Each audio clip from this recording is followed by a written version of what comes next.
Salut à tous, c'est Kazin, j'espère que vous allez bien. Et aujourd'hui, petit bilan sur la série Tempête Argentée.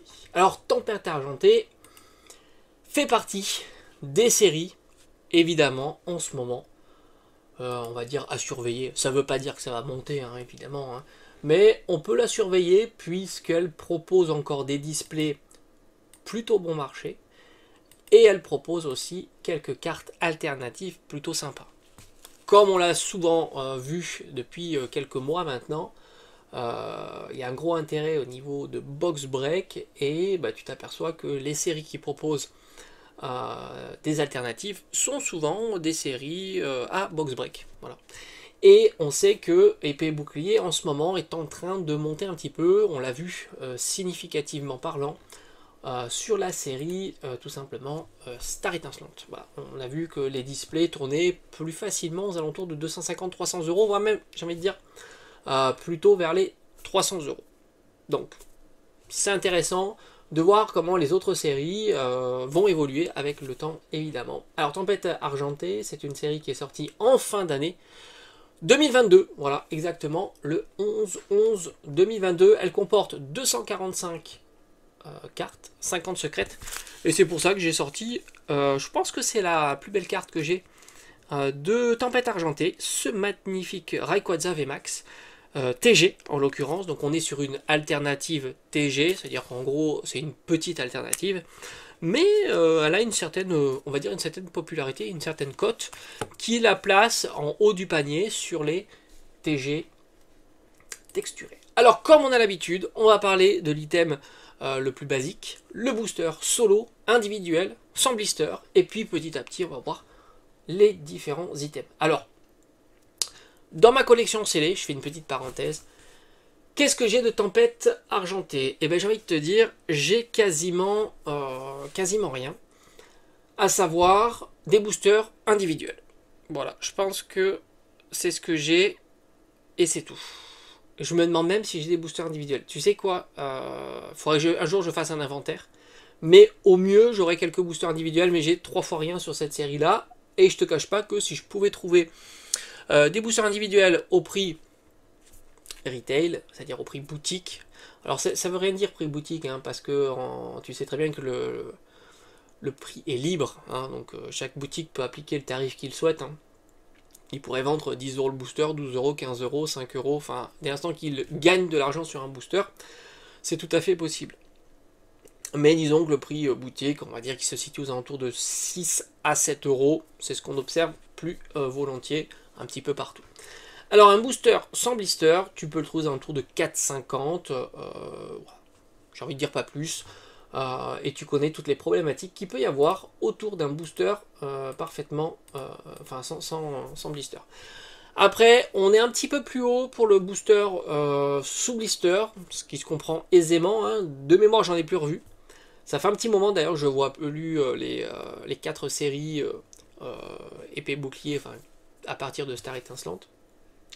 Et c'est vrai que je les vois plus, et du coup, ils commencent légèrement. Mais quand je dis légèrement, c'est vraiment légèrement augmenté. On est plutôt aux alentours de 8 euros pour un booster sous blister. Alors évidemment, c'est indicatif. Hein. Tu peux évidemment faire de bonnes affaires et faire de moins bonnes affaires. Donc c'est pour ça que la fluctuation est permise dans ce genre d'item. Hein. C'est pas vraiment une cotation qu'on peut donner, c'est tout simplement ce que l'on peut observer. Ils ont sorti des tripacks, alors de tripacks que j'ai en tête Manaphy et Togetic. Et là, alors ça c'est marrant parce que les tripacks j'en ai revus il n'y a pas si longtemps que ça, c'était chez Fnac. Et il y avait donc ces tripacks Tempête Argentée, alors je sais plus si c'était Togetic ou Manaphy, mais en tous les cas je les avais revus et c'est vrai qu'ils étaient assez chers, je crois qu'ils étaient entre 18 et 19 euros. Je trouve ça assez cher parce qu'on a déjà vu des tripacks à plutôt 15 euros. Je t'en ai fait quelques vidéos sur Écarlate et Violet principalement où tu peux trouver des tripacks très très peu chers en ce moment, entre 12 et 14 euros, 15 euros en règle générale. Et là, disons que sur le net, on peut dire que ce sont des items qui tournent aux alentours d'une vingtaine d'euros et je pense que Manaphy ou Togetic, c'est un petit peu pareil. J'ai pas de préférence en tous les cas entre ces deux items. On retrouve aussi le kit d'AP Très sympa. Alors je sais pas si j'ai fait une review du kit d'AP sur la chaîne, parce que n'oublie pas que dans un kit d'AP tu retrouves 4 boosters. Déjà tu as un scellage, ce qui fait toujours plaisir. On sait qu'une période un peu compliquée hein, sur les items, même neufs. Et là tu as un scellage, donc c'est toujours une sécurité supplémentaire. Et il faut savoir que tu as une carte stamp à l'intérieur, donc tu as un deck préconstruit. Et une carte stamp, tu en as une aléatoire parmi 4. Et en règle générale, ces cartes-là valent quelques euros quand ça sort, et quand ça devient plus compliqué à les trouver, ont tendance à monter un petit peu. Mais encore une fois, la demande n'est pas très forte sur ce genre de cartes, et d'ailleurs la demande n'est pas très forte non plus sur ce genre d'item en scellé, et c'est pour ça que tu peux le trouver entre 25 et 30 euros, mais en ce moment on est plutôt proche des 30 euros. On retrouve, donc on a dit le kit d'AP, on retrouve aussi le Build and Battle, donc là aussi on a 2 kits d'AP. Alors sur épée et bouclier, est-ce que tu as le même pattern avec 2 kits d'AP et 3 boosters? J'en suis pas si sûr, mais en tous les cas, je crois que de mémoire que tu as bien les 2 kits d'AP à l'intérieur. Et c'est un item en neuf évidemment, c'est un item qui je crois est blisté aussi, et ça c'est plutôt intéressant, et tu le trouves à un tour de 65 à 70 euros, et j'ai envie de dire 65 à 70 euros, si c'est comme écarlate et violet, c'est son prix de base, hein. Je crois qu'on avait observé ce genre de prix à la sortie. Après cet item là a tendance à baisser, bon là on est sur épée et bouclier, la baisse a peut-être été faite il y a quelques mois ou quelques années. Mais sur écarlate et violet, on l'a déjà vu ensemble, cet item se trouve plus facilement aux alentours d'une cinquantaine d'euros, ce qui est plutôt très intéressant entre nous, parce que n'oublie pas que tu as 11 boosters sur écarlate et violet, dont 2 cartes stamp supplémentaires, comparativement à une ETB par exemple, qui aurait que 9 boosters. Donc c'est pas à sous-estimer, c'est un item très intéressant. Malheureusement, tu ne le retrouves pas en boutique standard, hein, ça veut dire grande surface, boutique de joueurs, enfin en tous les cas, moi je l'ai jamais vu, je préfère dire ça. Je l'ai jamais vu en boutique de jouets ou en boutique type Fnac, Cultura ou grande surface. Les Build and Battle, je les ai toujours retrouvés plutôt dans les boutiques indépendantes, j'appelle ça indépendantes, ou vraiment spécialisées du jeu de société ou jeu de cartes. Hein. Un petit peu, je peux te donner quelques noms, hein, par exemple Ludifolie, Philibert ou encore Parkage ou Ultra Jeux. Souvent je les retrouve plutôt là, j'appelle ça plutôt les boutiques indépendantes, hein, tout simplement, qui ne dépendent pas d'une franchise spécifique, hein, comme un Jouet Club ou un King Jouet ou un Cultura ou un Fnac. Alors une fois qu'on a vu ça, qu'est-ce qu'on a dit? On va attaquer le TB. Oui, le TB fait partie d'une des plus belles pièces de collection encellée de tout collectionneur. Et le TB se trouve à un tour de 75 à 80 euros. Oui, ça a progressé, hein. N'oublie pas qu'en plus ce sont des OTB qui sont très light, puisqu'elles proposent que 8 boosters et pas de cartes promotionnelles. On est sur le bloc épée bouclier, ils ont changé le pattern à partir de écarlate et violet. C'est important quand même de le préciser, hein. Ceux qui ne le savent pas, au moins savent que pour 75 à 80 euros, tu as une ETB avec 8 boosters et pas de carte promo. C'est pas négligeable et ça change considérablement même la donne. Donc petite augmentation, mais j'ai envie de te dire, sur les ETB, c'est du standard, hein. Toutes les ETB qui ont tendance à disparaître en boutique ou des boutiques montent à ce genre de tarif. Voilà. Et enfin, la display qui est, voilà, tu le sais, hein, c'est l'item qui fait rêver, hein, parce que tout simplement tu retrouves pas moins de 36 boosters, oui, c'est assez énorme. Et là, j'ai envie de te dire, tu peux encore trouver cette display aux alentours de 200 euros, 190, 200 euros, donc c'est plutôt pas mal. J'ai envie de te dire, on est là aussi sur un prix retail haut, mais retail tout de même, puisqu'en règle générale, chez les buralistes proposent énormément de ce genre de display, et tu les payes aux 6 euros du booster, ce qui fait à peu près 210 à 215 euros. Donc on est moins cher, encore une fois, que en bureau de tabac, donc ça c'est plutôt pas négligeable. Alors évidemment, ce sont des prix que j'observe, que ça soit principalement en ligne, parce que c'est vrai que trouver des displays à l'heure actuelle, c'est assez compliqué. Puis en plus, certaines boutiques type jouets ou Cultura propose des displays, hein, ça arrive, mais elles ont tendance à facturer à 6 euros le booster, hein, tout simplement. Si tu veux acheter des displays plutôt bon marché, tu vas plutôt chez les boutiques indépendantes, celles que j'ai citées précédemment. Alors ça ne veut pas dire que tu les trouveras à cet instant-là, sinon tu vas sur les marketplaces, tu as quelques professionnels qui proposent ce genre de display aux alentours de 190 à 200 euros. Donc tu vas bien écouter sur le net. tout simplement. Et franchement, les marketplaces, on le dit à chaque fois, hein, c'est pas très compliqué. Bon, même si ça veut, tu tapes dans la barre de recherche display tempête argentée, tu trouves.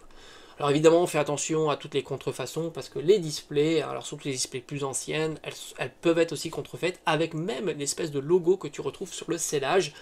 Mais on n'est pas là pour parler de contrefaçon, et c'est vrai que bon, les contrefaçons maintenant c'est lunaire, hein, t'en as partout sur n'importe quoi. Ça devient de plus en plus compliqué, je t'avoue. Je suis assez d'accord avec ça. Ça devient fou, mais c'est la réalité de maintenant. Les prix des cartes, les prix des items sont tellement chers et tellement convoités que bah voilà, c'est comme ça. Alors qu'est-ce qu'on retrouve dans cette série? Alors, comme je t'ai dit en début de vidéo, c'est une série qui s'inscrit plutôt très bien dans un box break. Je trouve ça très sympa et j'ai envie de te dire, elle est même... Je sais que beaucoup ne partagent pas cette idée, mais je trouve que cette série, pour moi, un box break, quand tu ouvres 36 boosters, après si tu passes, si tu ouvres 200 ou 300 boosters, c'est pas la même chose. Mais si tu ouvres, on va dire, 36 boosters, donc une display ou peut-être même deux, ce qui est intéressant, c'est aussi d'avoir des cartes qui tombent, tout simplement. Parce que tu peux avoir de très très jolies séries, hein, comme par exemple Reine de Glace, style de combat, tout ce bloc-là, tu vois, à partir de style de combat jusqu'à point de fusion, c'est-à-dire ça inclut évidemment Evo Céleste, tu as de magnifiques cartes. Mais elles sont tellement compliquées à faire tomber que tu ouvres 36 boosters ou même 72 boosters, l'équivalent de display, bah, tu peux tomber à aucune carte. Ou une malheureuse Rainbow ou une malheureuse Full Art. Ce qui est très compliqué. Or, Tempête Argentée, et puis les autres, hein, Astre Radieux et, ou encore Star Étincelante, proposent des hits plus réguliers qui font plaisir. Et j'ai envie de dire autant plaisir. Même si c'est pas la même chose, ça fait quand même ultra plaisir. Que ça soit les alternatives classiques, on verra lesquelles, ou alors les alternatives moins classiques, TG, moins populaires, mais j'ai envie de te dire, quand tu fais tomber ça, t'es plutôt content. Alors pour moi, Tempête Argentée, c'est pas la série la plus ouf de cette partie-là. C'est-à-dire, si tu regardes Astre Radieux, et ainsi de suite. C'est pas la plus mauvaise. C'est pas la plus mauvaise. Mais c'est pas la plus ouf. Il y en a deux qui se... Deux, ou j'ai envie de même peut-être dire une qui se détache davantage des autres. Alors c'est même pas un avis perso, hein. C'est Origine Perdue. Parce que Origine Perdue a une spécificité, j'ai envie de dire, qui fait que tu as deux grosses alternatives qui sont ultra populaires. La Giratina, évidemment, et le Ptera. Et puis après, en dessous, tu en as deux qui sont pas si mauvaises que ça. C'est-à-dire qu'elles se situent dans autour de 50 à 60 euros, je crois, de mémoire. Berserkat et Motisma. Et après, alors c'est là où c'est moins bien, mais tu as quand même le Pikachu V et le Pikachu V Max. Donc là, ça se défend, parce que tu as d'autres séries comme Star Étincelante qui proposent de grosses cartes aussi sur les TG. Mais c'est vrai que j'ai envie de te dire, Origine Perdue et Star Étincelante semblent être plutôt les deux meilleurs comparativement aux deux autres. Et je mettrais peut-être Astre Radieux en dernière position, parce que même le Macogneur est pas si cher, je crois. En tous les cas, c'est ce que j'avais vu avant. Peut-être que ça a changé, hein. Tu sais, tout change très très vite. Donc je dirais qu'on serait comme ça. Même si c'est vrai que les TG alternatives sont pas mal, Staros et Karchakok, mais elle est en deçà de ça, par exemple. Donc j'ai envie de dire, je mettrais plutôt celle-ci en dernier. Et je mettrais Tempête Argentée en avant-dernier, peut-être Origine Perdue en premier. Franchement, si j'essaye, après c'est évidemment discutable, hein. J'aurais dit, dans l'ordre, j'aurais mis Origine Perdue, Star Étincelante, Tempête Argentée, Astre Radieux. J'aurais dit comme ça. Voilà. Enfin, évidemment, tout ça peut être discuté sans aucune difficulté, évidemment. Alors, grosse carte, évidemment, le Lugia. Lugia Alt, magnifique, qui est aux alentours. Alors, c'est compliqué d'estimer ce genre de carte, gradé, pas gradé, défaut, pas défaut, etc. Mais disons que c'est une carte, je pense, en sortie de booster, ça veut dire mint, qui tourne aux alentours de 250 à 300 euros, donc c'est plutôt conséquent, très très conséquent. En type alternatif, tu arrives après, et c'est ça un petit peu ce qui manque à sa série, à cette série-là. On va dire c'est ça qui pourrait... C'est les autres alternatives qui sont proposées. En général, il y en a 4, je crois. Tu as le Zarbi qui est aux alentours de 35 euros, c'est assez faiblard. Tu as le Régie Drago qui s'est fait climatiser, qui est aux alentours de 25 euros, hein, grosso modo, même si tu peux faire de bonnes affaires à 20 balles. Hein. Et tu as le Moufleur aussi qui est aux alentours de 25 euros. Et c'est ça un petit peu qui est dommage sur ce genre de série, parce que si tu as la chance de tomber une alternative, tu peux te retrouver, j'ai envie de te dire, 3 fois sur 4 avec une carte à 20 balles ou 30 balles. Et ça fait mal. Évidemment. Alors elle se rattrape un petit peu quand même avec tout un tas d'autres cartes intéressantes, hein, évidemment, parce qu'il n'y a pas que ces cartes-là. Tu retrouves quand même de belles full art, comme le Lugia et le OO. Mais le OO, je me souviens, je l'avais acheté 8 ou 9 euros. J'avais été surpris de son prix. Et il était vraiment pas cher, quoi. Alors je sais pas s'il a augmenté depuis. Et même le Lugia, il tourne péniblement autour d'une petite vingtaine d'euros. Et le OO est à 10 balles. Bon, ouais, c'était ça, hein, tout simplement. Et c'est vrai que, alors en plus dimanche, j'ai fait beaucoup de vide-grenier. Et je vois bien que les cartes, c'est pas fou. C'est compliqué à vendre. En tous les cas, par chez moi, j'ai vu beaucoup de stands. Et avec d'excellents prix. On en parlera peut-être plus en détail, mais vraiment d'excellents prix. Hein. Je peux te montrer une carte par exemple. J'ai pas acheté des grosses cartes, hein. J'ai juste complété mes petites SAR bon marché, tu vois. Par exemple, le Vrombotor X à 4 euros. Je trouve ça, c'est le prix du moment, hein, attention. Hein. Mais je trouve ça génial, hein, de pouvoir trouver ce genre de carte. En plus, un vendeur super sympa. Enfin, franchement, la régalade, comme on dit. Un vendeur très très sympa qui te fait des prix et tout en plus quand tu prends plusieurs cartes. C'est un vendeur que je vois régulièrement, peut-être 2 fois par an.